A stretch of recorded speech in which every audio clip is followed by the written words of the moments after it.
You're listening to Gender, a Wider Lens. I'm Stella O'Malley, a psychotherapist in Ireland. And I'm Sasha Ayad, an adolescent therapist in the United States.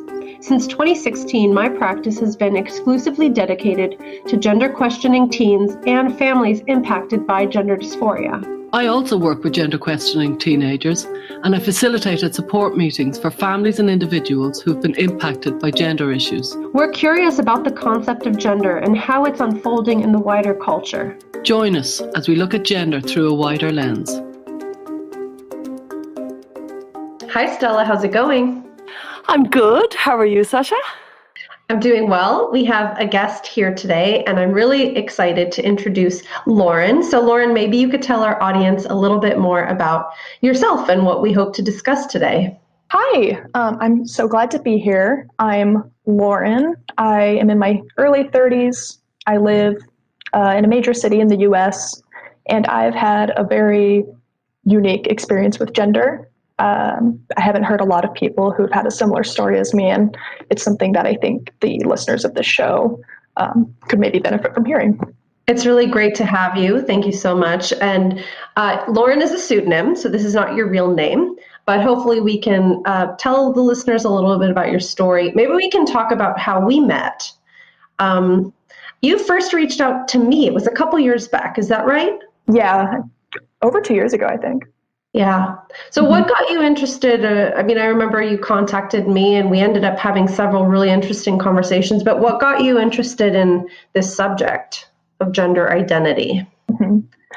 Well, I started identifying as gay when I was 14.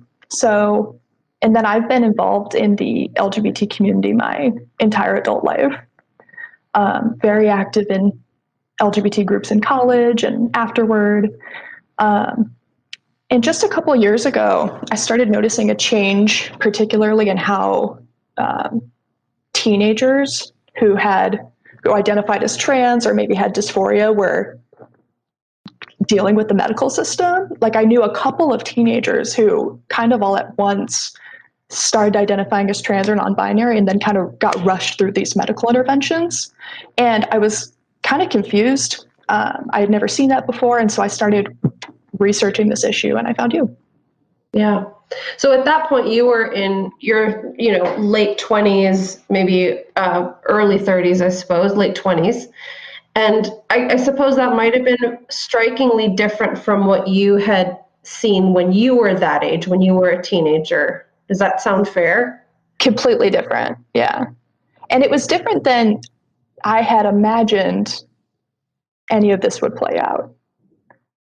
Like I don't think anybody when I was in college sort of imagined that the future of trans rights was kids and teenagers transitioning. I don't think that was sort of the vision. And so when I saw how quickly some of this stuff was happening and how few safeguards there seemed to be, the medical element was what really concerned me. When these kids close to me came out as trans or non-binary, I was kind of at first like, great, like you're a kid, you're a teenager, you're thinking about who you are. If they grow out of it, they grow out of it. Lots of kids identify as gay or bi and end up deciding later that they're not, and it's no big deal. But once you start to introduce these medical interventions, the stakes get really high. Mm-hmm. And that was what was really unsettling to me. And then I think I felt a little betrayed almost by the LGBT community for pushing this so hard when I started to find like the resources from HRC or other organizations. I kind of just couldn't believe what I was reading sometimes. It just didn't feel consistent with my own values or what I hope the LGBT community will be working on. And can I ask, what were you like as a child, like as a young kid? Mm-hmm. I was sort of not a typical tomboy. I guess I was athletic and I liked sports like a lot of tomboys are, but I was also just very quirky. My dad was in the military, so I grew up on an Air Force base, and we were Mormons. So came from a pretty conservative background. And it was just my sister and me. My sister was like very much a tomboy, like definitely had gender dysphoria, what would be diagnosed now. went by male names, wore boys' clothes, very, like, definitely had dysphoria, male identity for sure. It now identifies as female and is married to a man. You know, life is very complicated. But and you're married to a woman, and I'm still are a married lesbian. yeah, exactly right. Was she older? She was older. Mm-hmm. And were you the more girly version of her, or was it? I would never describe myself as girly, but I was not so much of a tomboy that the adults were bothered. Like, I could be sort of redirected. My sister was very much like, I'm a boy, this is who I am. I was more like, I sometimes conceptualized myself as a boy, I think. Like, I thought of myself as a boy, but I never, like, insisted on wearing only boys' clothes, or like having a boy's name or that kind of thing. I was more flexible, I'd say. And I was very, to answer your question of what I was like as a child, I was very nerdy, but like in a way that was like charming to adults. I was like a charming child. I always was like friends with adults, wanted to like have deep conversations with my teachers. Did I read that you were, or hear that you were on the gifted program, the program I'm so interested in from America? Yeah, I was interested in your episode about giftedness because I was put into the gifted program when I was like 12 or something. I had a really close relationship with my 6th grade teacher, and she wanted me to get tested. So I got tested and was in the gifted program, which was like, it didn't really like mean a lot. I don't think it's like, there's not like a ton of programming or anything, but I feel like she wanted me tested because more of like my quirky stuff, like my quirkiness, rather than necessarily just like how I was doing in school, you know? Did you like it? Was it a benefit? Did it add flavor to your life? Or I was in like a gifted and talented class. So my 6th grade class was all gifted and talented students, which I don't think they do anymore because, you know, it seems there's definitely some issues with that. But I'm curious, do you mind if I ask, you said your sister was like insisting that she was a boy, and you come from this conservative family.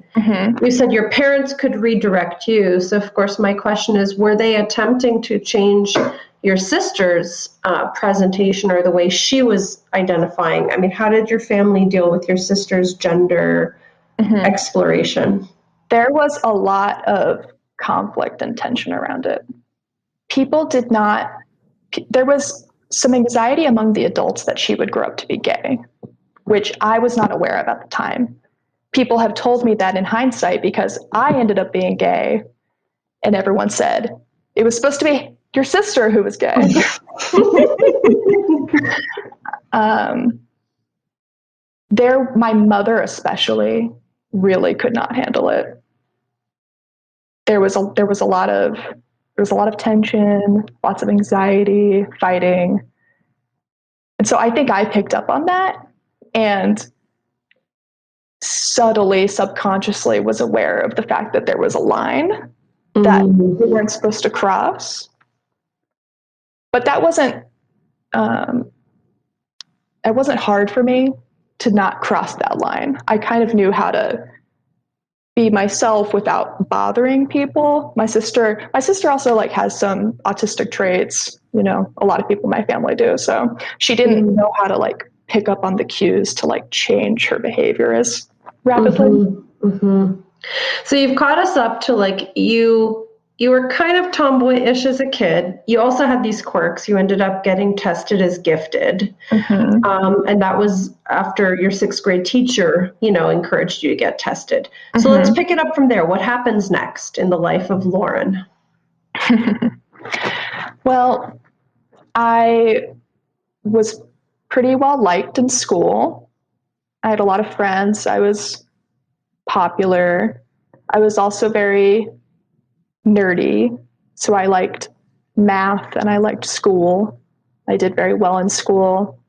My home life was hard for a lot of reasons, and so school was a safe haven for me.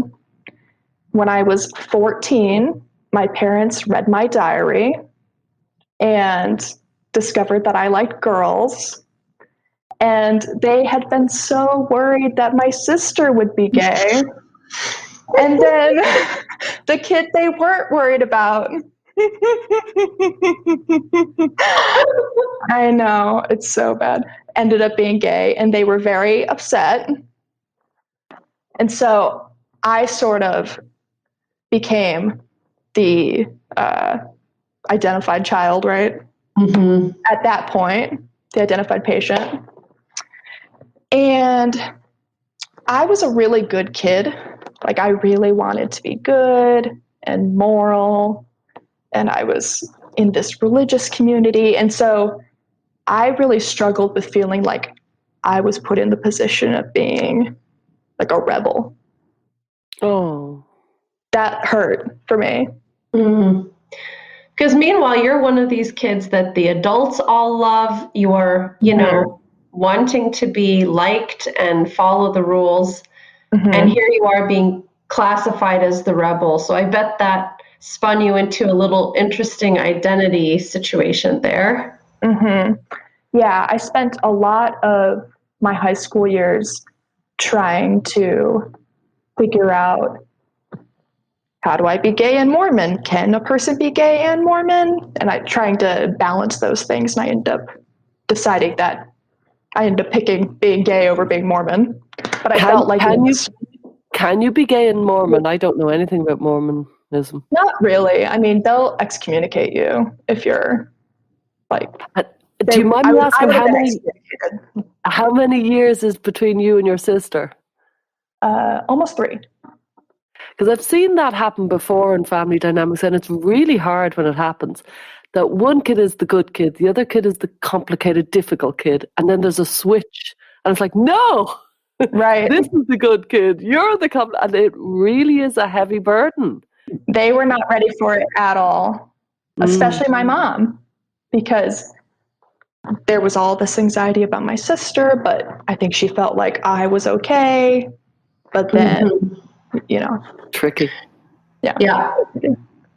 Okay, so you go from being the reliable kid that they don't have to worry about to the kid getting all of the family attention. And was there a lot of conflict here? I know you talked about your internal conflict of like having to choose between Mormonism and being gay. Was there a lot of outward conflict in the family at the time? There was, especially at first, for the first year or so. But it honestly didn't totally get sorted out for 5 or 6 years. It wasn't until my parents met my wife, and I think a lot of their anxieties were based in sort of classic homophobia. Like they were sort of worried that I would end up around these like crazy people and live this awful life if I was gay. The gay lifestyle. Exactly. It was very. Yeah. There wasn't like a much deeper philosophically there, So once they met some of my friends and then met my wife, they calmed down a lot. Well, that's good to hear. Yeah, but there was certainly tension when I was still living at home, and that really catalyzed me I was very focused on going to college. I was just like, that was that was everything to me. It was like leaving home and going to school and starting my new life. So is that the, I guess, next important point of the story is like getting done with high school and leaving? Because I know your identity exploration took some really interesting turns later on. So let's keep going. So you're ready to go to college. That's what you focus on. And I dated a little bit in high school. I dated actually some girls and some boys, which was very confusing to my parents. Poor parents. They did try. I think they feel bad about some of this now, but I went to college, and I had sort of struggled with like the adjustment to being a young adult, expected to date, be a sexual person. That was a difficult adjustment for me. I had I look back at photos of me and I was very pretty. And boys always liked me. There weren't many gay girls at my school, but I always felt like, I think I was attractive, but I always felt uncomfortable in romantic situations. And the same pattern sort of continued when I went to college. I would meet girls and they would like me and I would like them, but things would sort of fall flat really fast because I was so awkward and uncomfortable with myself. And then at the end of my freshman year of college, there's an annual drag show at the university I attended. And so I borrowed some of my guy friends' clothes and, dressed in drag, and went to the show, but I ended up feeling like I suddenly felt really comfortable. Wow. So up until then, you presented neither one, you were just a kind of fairly bog standard presentation. Is that right? Yeah, like a normal girl, not the most feminine, but I wore light makeup and occasionally dresses and lots of jeans and polo shirts. Okay, so then you put on the drag king outfit and you went, whoa. Yeah, and I felt so confident and attractive, and suddenly I knew how to talk to girls, and I started dating my wife a couple months after that. It happened really fast. Did you kind of almost maintain your drag king thing from that night, or what happened? I never went back. I was like, oh, this feels way better than what I was doing beforehand. That's amazing. So it started out as kind of like putting on a costume, but it actually felt much more conducive to you living your life. It felt very natural. I felt, as I say, confident and comfortable with myself. And I felt like I knew especially how to interact with girls I liked more. It felt easier to be butch and to know what that meant for dating, how I was supposed to stand, how I was supposed to flirt, how I was supposed to ask her to kiss me. I just felt like that stuff got a lot easier. It gave you confidence. Mm-hmm. Did you feel like you could become the pursuer in a way that was qualitatively different from when you had a more traditional feminine persona? Did taking on the butch masculine persona give you that ability to go up to a girl and ask her out, and also for perhaps for her to know, oh, this is a woman who's a lesbian who's asking me out? Did it provide something there? Because I'm just trying to imagine this shift. It seems very quick. It's not like you experimented a little bit and tried to figure it out. You put on the clothes, you had the whole look, and then you felt confident. So talk a little bit about that. Yeah, I think there were a couple of things. One was that I felt more comfortable being a pursuer, like you said. I felt like I was going to be read like I felt, or it felt more. I think when you're growing up, you see males and females, right? You see men and women interacting romantically.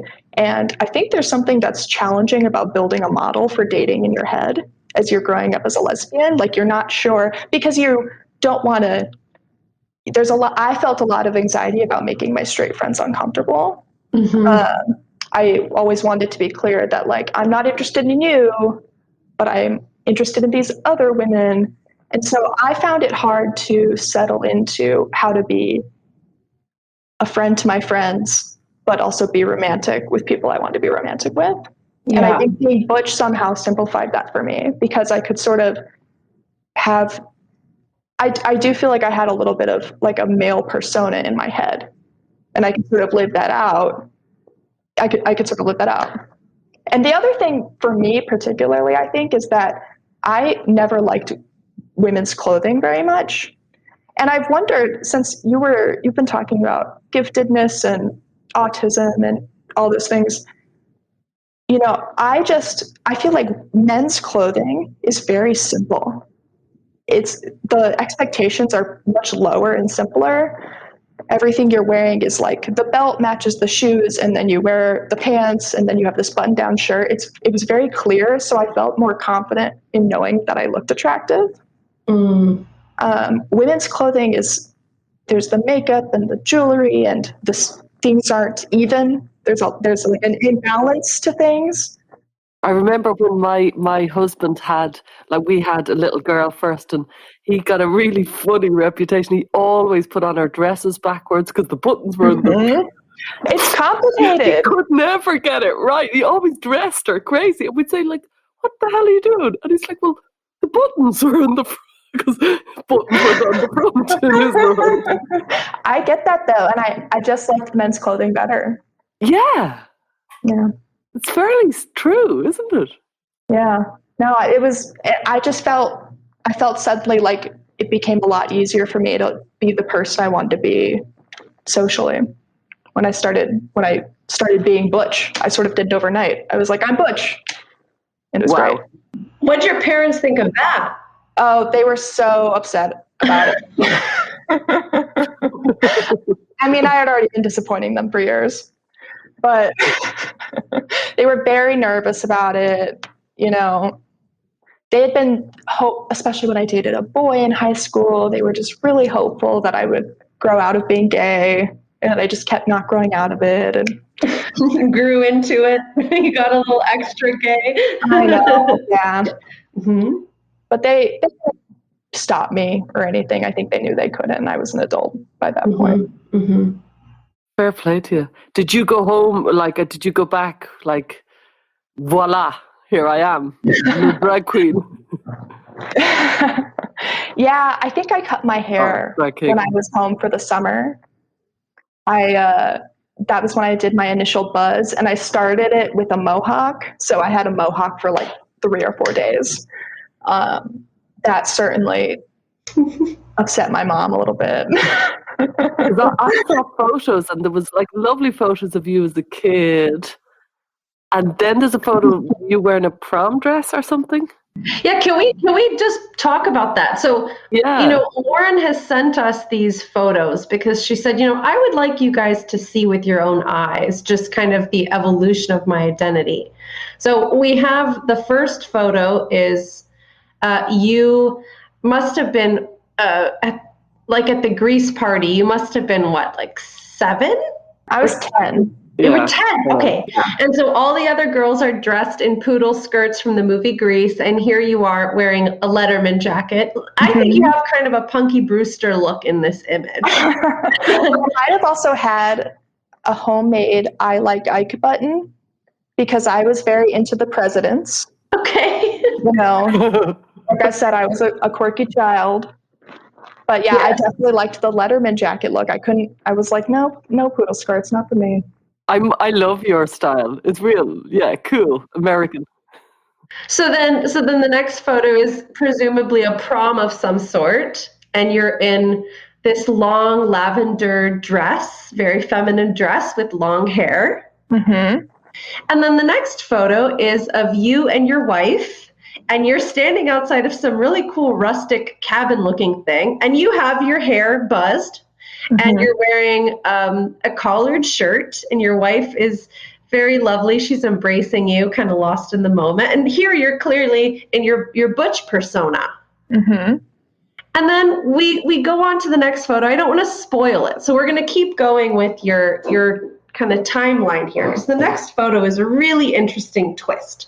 But you take on this Butch look, and you've just become much more confident talking to women and in your relationships, and being able to be, as you said, the person that you wanted to be.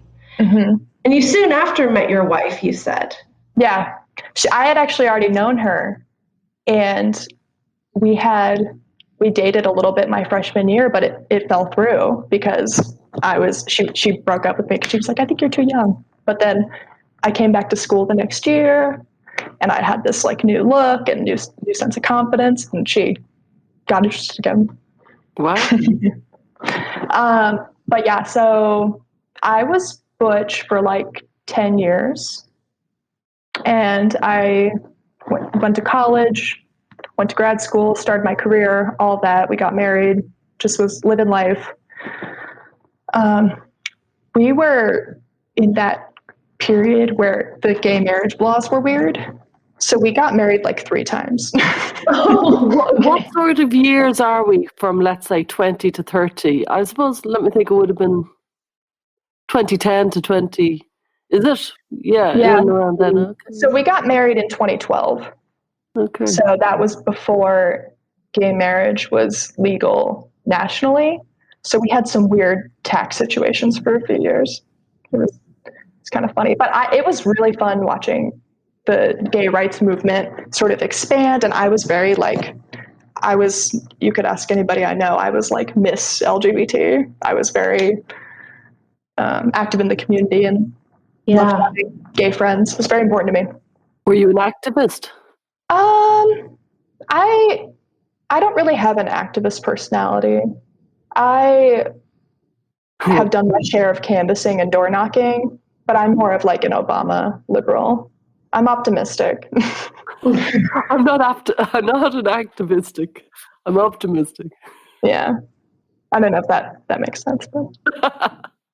So did you at any point, because you said you were Butch for about 10 years, was being Butch a big part of your identity? Because I'm aware that for at least doing the work that I do, of course, I've encountered a lot of women who are Butch lesbians, and being Butch has become a really important part of their identity, especially in contrast to all the gender identity stuff. So we're going to get there. I'm not asking you to go there necessarily, but at the time, were you just kind of Butch by happenstance, or was this like a really central part of how you understood and defined yourself and like your peers and your friends and things like that?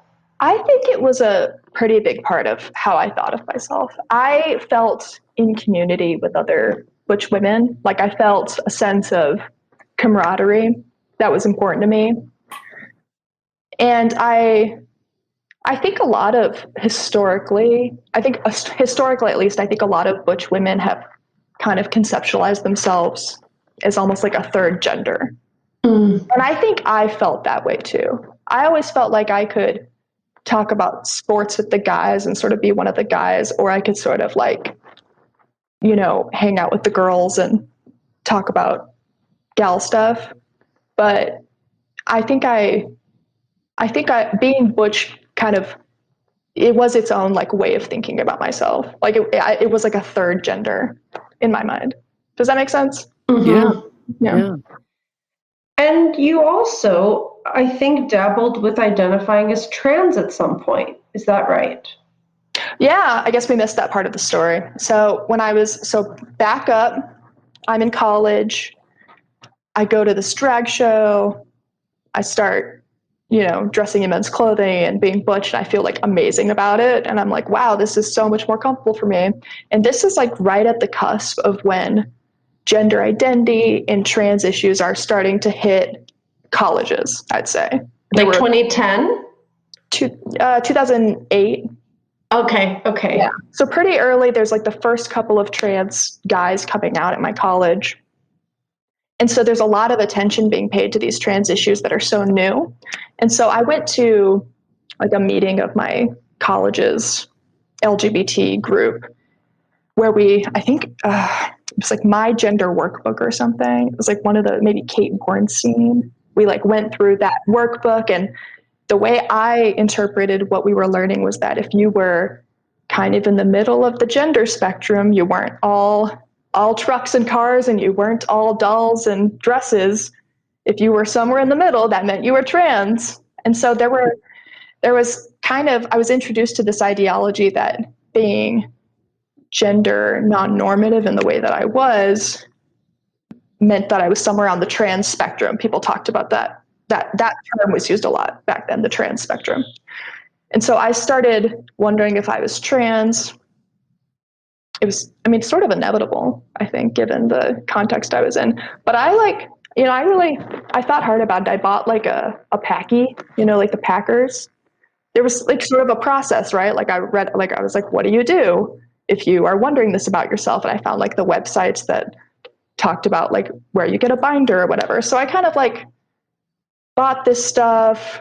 I thought about what my name would be if I changed my name. I like talked to my wife about it and was like, would you still want to be with me? Like, you know, what would it look like if I transitioned? And I spent like close to a year, I think, sort of pondering this. But then I had a little bit of like a feminist awakening, I'd say. It was one day, it was like International Day of the Girl. And I was reading about child marriage. And I think reading about that issue, reading about the global issue of young girls being married off, and I think I put myself in those girls' shoes. And I think something about that experience of thinking of myself as like a woman in a global perspective, a historical perspective, made me sort of back away from the trans identity and was like, no, I'm comfortable with being a woman.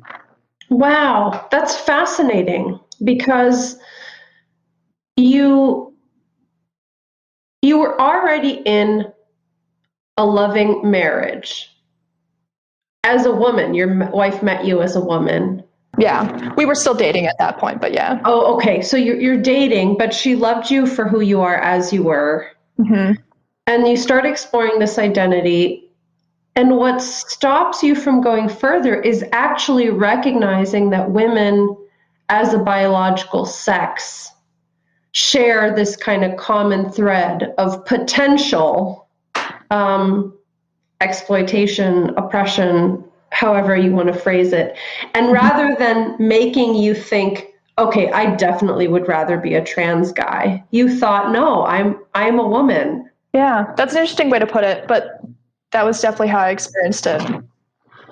And it was kind of awkward because I had already come out to some people, not like on Facebook, like telling everybody, but you know, some of my trans friends I had already kind of come out to, and some of my other friends I had said, like, I'm thinking really seriously about this, but it was kind of uncomfortable to go back. And so I just kind of dropped the subject and never talked about it ever again. And then later when I got pregnant, which, sorry, spoiler alert. It's okay. Could I just ask what your partner thought? So, yeah, you know, she fell in love with a butch lesbian who then flirted really with being trans. And was she totally like, yeah, whatever you like, or packers, whatever, or where was she like? She's, you know, this is honestly pretty common. Like, a lot of the lesbian couples we know have one partner who has considered transitioning pretty seriously. I mean, this stuff has hit the lesbian community very hard in the last few years. I don't necessarily mean that to have a negative tone, but this has really changed the way lesbians see themselves, like the explosion of the trans movement. So I think my wife is just she loves me, and I think she felt like if I did end up transitioning, it would be okay, and she would be able to, you know, I think she felt like she'd be able to accept it. But she identifies as a lesbian. I think she might, I don't know, I'd have to ask her about this. I don't know if she's happy I didn't transition, but she certainly likes the way I look now, like more feminine. I think she thinks I'm pretty the way I am now, so. You are? Thank you. I think you are pretty lovely in all your photos. I think you always looked like a lovely, approachable person. I feel like I have been very blessed to be, I feel like I'm one of the few women I know who has never like hated how I've looked. Like when I was a kid or a teenager, I never felt like I was ugly or things like that. It's funny you should say that, because I was kind of getting the sense from you as you were describing, you know, being gay, and even though your parents were disapproving and stuff, there's a feeling of you were quite accepting of yourself all along, which is a joy to behold. But maybe, am I reading it right? No, I think you're right. I think I've always been. I mean, I've certainly struggled, especially with the religious stuff. I have sincerely struggled with like feeling like being gay is okay with God, right? Mm-hmm. Like that's been kind of the area of struggle for me. And I've also, I mean, I've struggled a little bit with, especially when I was butch, like being a gay person in society and trying to make sure people felt comfortable with me. And I felt a lot of pressure to sort of, to make people feel comfortable, right? Especially back in the day before. It was a very different environment 5 or 10 years ago. But I've been blessed with like a good amount of confidence in myself. And I think that's really helped me because I've had kind of a weird path. Mm-hmm. So you never really, to kind of touch on what you're saying about religion, you never asked yourself, how could I not be gay? You said, do I pick between being gay or being Mormon? And you just kind of stuck by yourself, like stuck by your own side, it sounds like. And that's really refreshing to hear, because I think it can be very hard in certain contexts, especially in a family context in which it was explicitly made clear to you that they were initially, not okay. So I just think that's really nice to hear. Thank you. So then what's next? You and your wife, of course, get married. Mm-hmm. You kind of retreated silently from the trans conversation. Yeah, I just sort of stopped talking about it and people stopped asking. And that's really interesting. Yeah. So we were married for, 7 years or something. And we were getting into our late 20s, and the first couple of our friends started having kids. And so we sort of looked at each other and we were like, what do you think? Like, are we going to be the kinds of people who become parents? We had been together for a long time, so we were, and obviously as a same-sex couple, you don't have to worry about birth control. Like, there's never any pregnancy scares. So it was really, truly our call.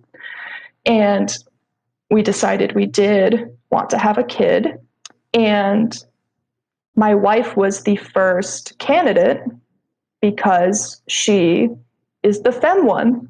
And it just sort of seemed like, it just seemed obvious, that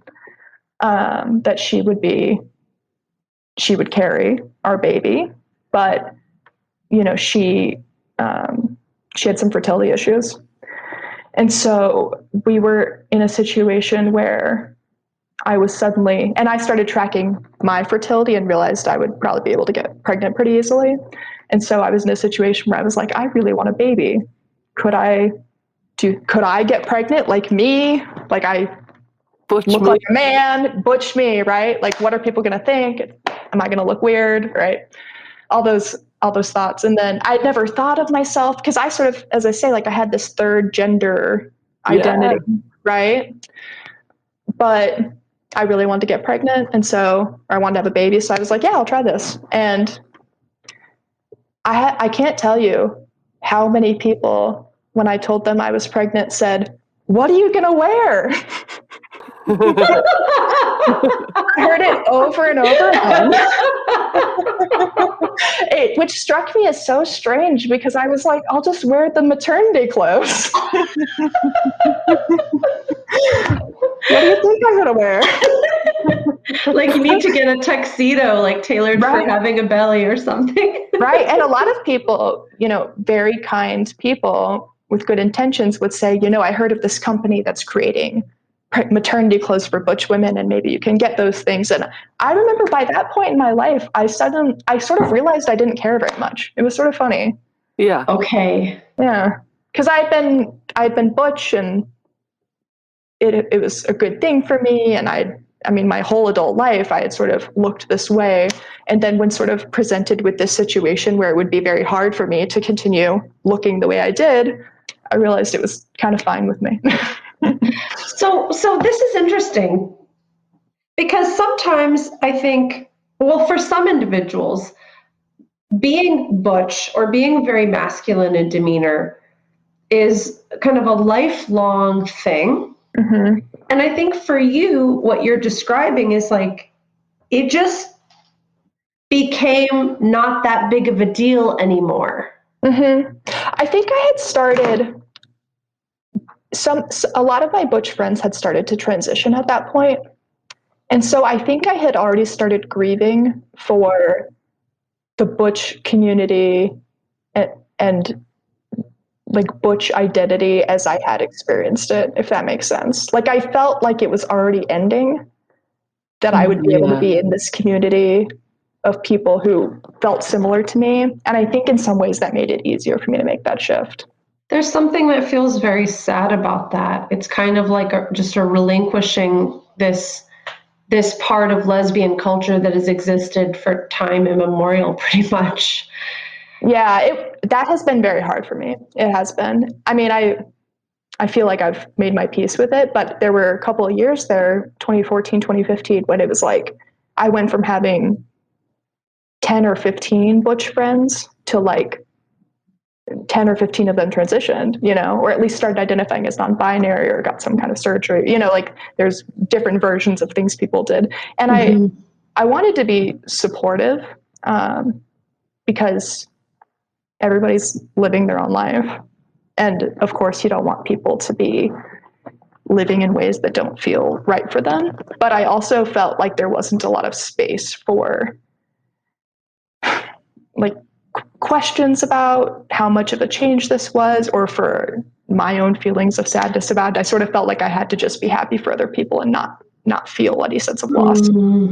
It feels like you were reading the political climate with quite a lot of insight. Like you read that article about the child brides and you went, oh. And then you saw butch lesbians transitioning and you went, oh. It sounds like you really have insight just naturally. Yeah. That you could see things were going on. And Thank you. There was political issues underlying things. It sounds like that's where you had to... That's interesting. I think part of why it was so hard for me to see that this culture was changing was that I had sacrificed so much to be a part of it.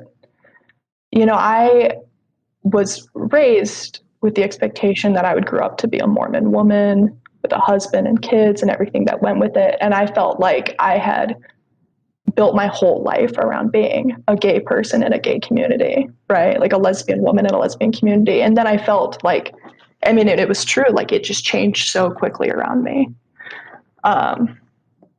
Yeah. And so I think that left me with a lot of questions for a few years, but I think it also made the transition to like being a pregnant mom easier because so much had changed already. And there's a gorgeous photo of you as a butch pregnant mom. And it's just gorgeous.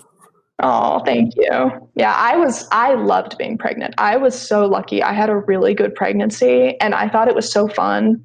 And it went so much better than I thought it would. I had a great pregnancy, I had a great birth. My kid's wonderful. So how did this process of, seeing all of your butch friends transitioning, I wonder how that impacted you as someone who was at the time before you got pregnant, still presenting pretty butch.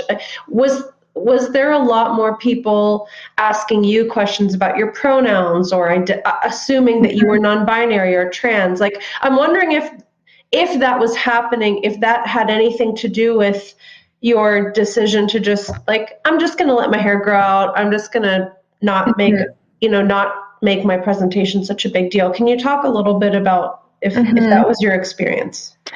Yes. I think people did start asking my pronouns a little more in the last couple of years of me being butch. And then I also just started to feel a little anachronistic, to be honest. I'd started to feel like I was holding on to something that wasn't important to other people or wasn't, it was anachronistic, wasn't the way people saw things anymore.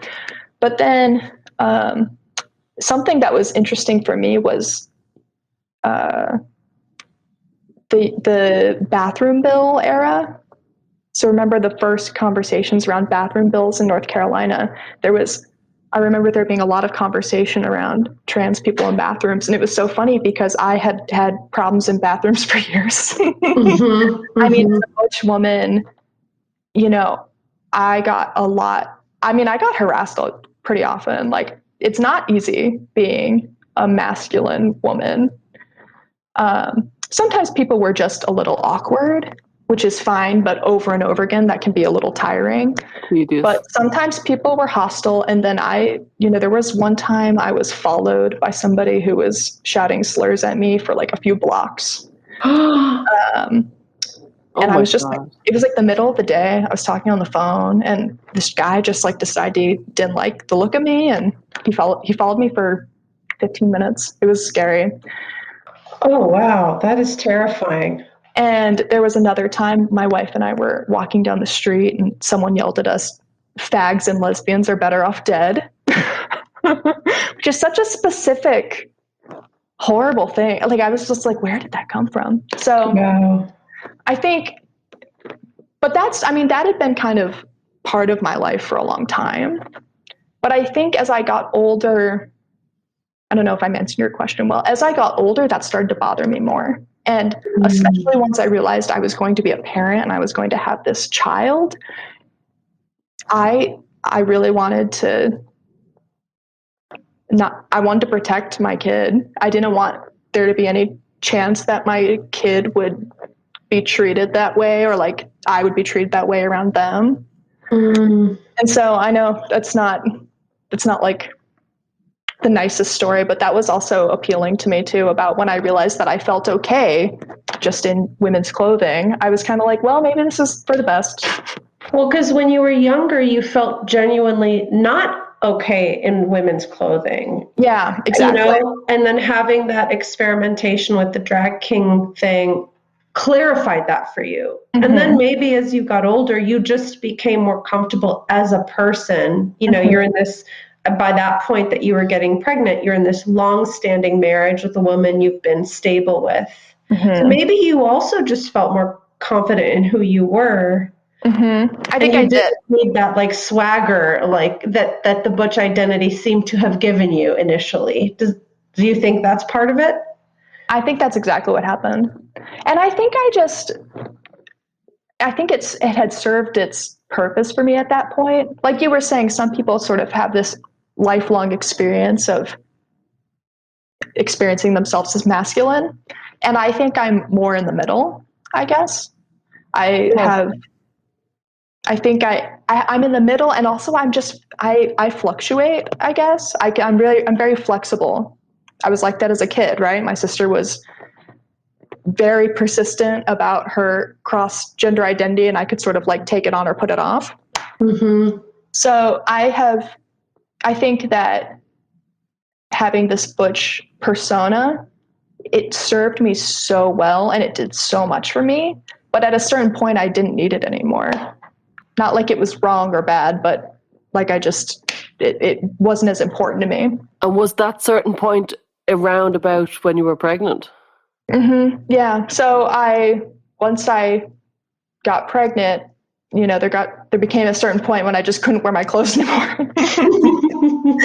This happens. And I just like bought maternity clothes, and then when my daughter was born, I decided to just keep wearing the maternity clothes, and and then I bought women's clothes, and now I've just been like a middle of the road gender woman, I guess, since then.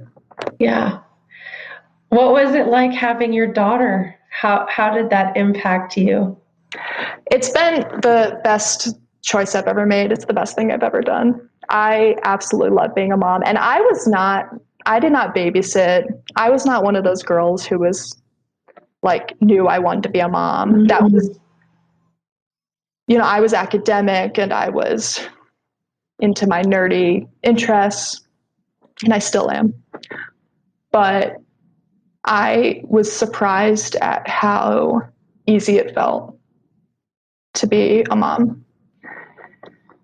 And yeah, I just think it's shocking how much I love her. It's shocking how much you love your kids, It's blows my mind every day. And did you feel, because I certainly did when I was pregnant and having a baby, I never felt so womanly and powerful in being a woman. Well, I've thought of this before. I think being an early puberty girl, it's like it kind of all sucks.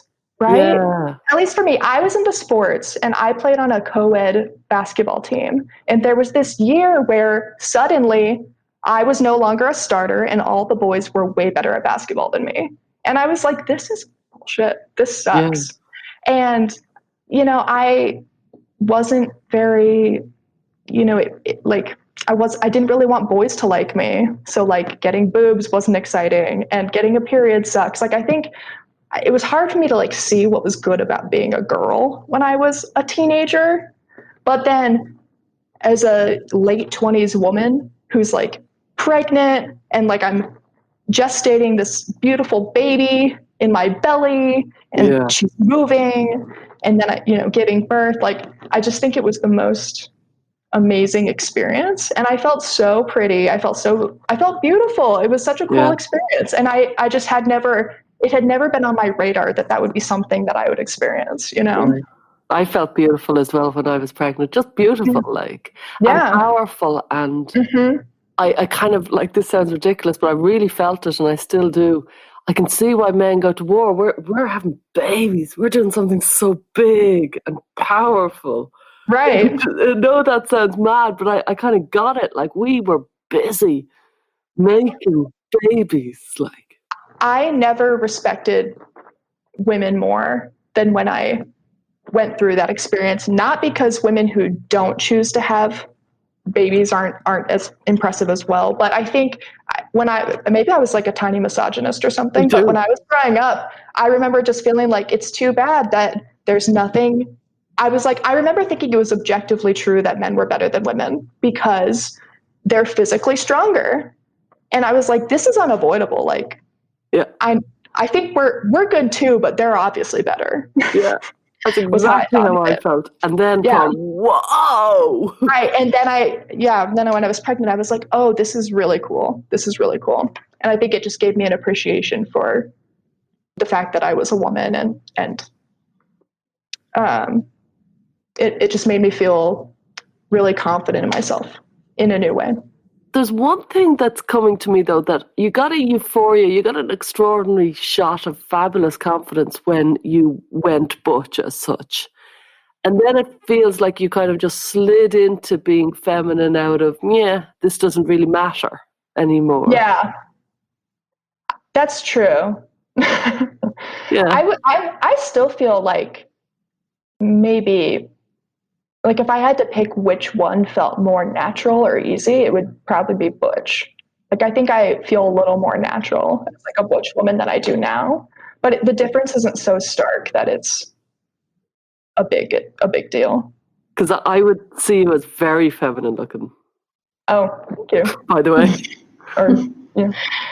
I want to go back to something because this is really when you first contacted me, Lauren. It was because you were alarmed, as you mentioned, about young people being medicalized so quickly. Mm-hmm. And your story is unique. And I wonder if it's not that unique, if people like you kept a lot of the exploration to a smaller sphere. Like, for example, you said you never announced on social media when you were questioning your gender, or you never made big proclamations about, I'm going to have top surgery on so-and-so day. Mm-hmm. And you, as a kid, probably never, ever, ever would have imagined that you would derive such a life-changing joy from having a child. Mm-hmm. And today, 11-year-olds are being asked to figure out if they want to preserve their fertility. I know. So like, what do we do here? Because this is like a fast-moving train, and it seems to defy logic. Mm-hmm. But I've also heard, that some clinicians say, well, masculine girls aren't going to want babies anyway, so they don't need to preserve their fertility. So can you talk about this? Yeah, sorry, I'm getting fired up here. Do. So there are so many layers to this issue, but the biggest thing it comes down to for me is understanding child and adolescent development and just what decisions children and adolescents like aren't in a position to be able to make, and also respecting the complexity of what one person's experience can be. So foreclosing on things like fertility for an 11 or 12 or 13-year-old, I think it's so totally inappropriate, even if a kid ends up identifying as trans as an adult. I know trans people who have born children. I know trans men who have had children. And that's because they were not put on puberty blockers as children. That wasn't done in my generation. And so I think it's the idea. I feel like if the medical industry, if the medical system were doing its job properly, and that it wasn't so easy for a 15-year-old to announce they're non-binary and then have top surgery 9 months later, which is something that I saw happen in my own community. If that wasn't how this were going, if young children weren't routinely put on puberty blockers, the exploration of identity could be so much more fluid and so much lower stakes. Because I don't think there's any, I've told you that I've at times in my life had sort of a cross-sex identity. I don't think there's anything unhealthy with conceptualizing yourself in sort of a cross-gender way. I don't think there's anything unhealthy or wrong with trans identity. And I know a lot of trans adults who are like good citizens, normal, healthy people, good parents. Like, that's not the issue. The issue is that this should have never come down to children. And I do think that a lot of this is because I think some of it's political, I think children are very sympathetic, and so they're very good sort of political mascots. And so I think the gay movement did this too. I don't think our hands are clean either. I think the gay movement did a lot of politicking around gay teens, and I think the same thing's happening around trans-identified teens. And I think it's just so important for all of us. That's why I'm on this show. I just feel so passionately about putting the well-being, the long-term well-being of kids and teenagers first. And I just think that has to include being so cautious with these medical changes. So cautious. In your story, you were able to explore this internal cross-sex sense of who you were without any kind of medical intervention. Mm-hmm. And interestingly, I mean, your first taste of cross-sex identification was in a drag show, which is this fun, playful performance that is acting, and it's all about drama. And I've heard we've talked before about how in the past, people who do play with these kind of gender roles can do so with a sense of fun and joy and playfulness that seems to be very much absent in today's, LGBT youth conversations. I totally agree. That was a shift I noticed 5-ish years ago, somewhere between 5 and 10 years ago, that this idea of gender exploration that when I was in college was very much understood and talked about as like a personal journey related to identity, but also very exploratory and fun. There was a positive, even being trans at that point, I feel like was not talked about so much in terms of like, I have this serious dysphoria. It was more about a developing personal identity. But somewhere along the way, that conversation shifted and it became much more medicalized, especially for younger people. And it became very serious instead of being a more open and fluid process. And I thought that I found it strange. I was sort of blindsided by it when it happened, because suddenly the people around me were talking about things in a way that it sounded off to my ear. And it sounds like you actually are gender expansive. You are gender creative. I guess so. I think some of us are just... Do anything for you as a label, or... I guess that just feels more purposeful than I have experienced myself. I don't know if that makes sense, but I feel like some of us just are in the middle, and some of us just have these different aspects of ourselves that, I don't know, need to be expressed, I guess.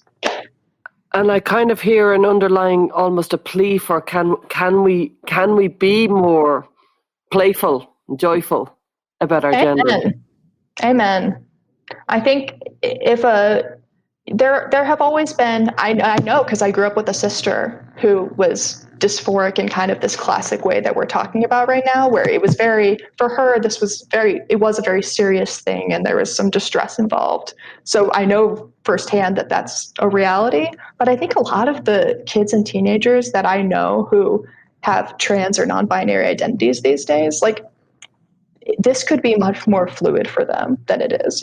I think they hear it being framed in this like intense way, like, if we don't get you the things you need right now, you might become suicidal, that kind of language. I think a lot of these kids hear this stuff and they pick up on it, but they're not like my sister, you know, they're not a kid for whom it would have felt that way naturally. Like, this could have been more exploratory and calmer and more fun for them. And this is why I think it's really the responsibility of the professionals who are interested in working with these interesting kind of gender experiences to set the tone of confidence that, like, their patients are going to be okay. And this may evolve, and that's fine. We don't have to rush you into some kind of panic mode because you're immediately at risk. And what's interesting is all of the gender therapists revolve their entire outlook on the idea of suicidality. And I'm concerned about the power of suggestion and how much that can impact a young person's framing of their own internal experience. It's kind of like, you know, we have all this talk around destigmatization these days. But ironically, the second you start questioning your gender, you're told you're going to kill yourself. Right. What's more stigmatizing than that? Right. So I really appreciate what you're saying here, Lauren. Thank you. And I think I want this conversation to be framed as like you guys do. I think this show is a really good example of being centered on the kids and the youth that we're talking about, because as I say, I feel like no one ever talks about the fact that not all trans people make the same choices with their bodies. I know trans people who've had some surgeries and they haven't had others, and some do or don't use hormones. So we sometimes talk about not every kid who identifies as trans is going to end up being trans, which is true. But even the trans kids deserve to be able to make those choices about their bodies later. And I don't know why more people aren't saying that. It seems obvious to me. It seems obvious to me. Well, Lauren, thank you so much for coming on the show. If our listeners are interested to learn more about your ideas on this topic, is there anywhere they can go to find you? Yeah, I actually started a blog recently, very 2005 of me. It's The Anxious Skeptic at WordPress.com. And there should be a contact page if anybody wants to reach out to me and share any of their thoughts. I'm open to that. Okay, great. So people who listen in and would like to get in touch and just maybe share their appreciation for you coming on or any thoughts can get in touch with you there. That's so great to hear. Yeah. Yep. I'm happy to hear from anybody who feels similarly about this topic. All right. Thanks. It was really lovely hearing your story. Yeah, thank you so much for having me, you guys. It was wonderful.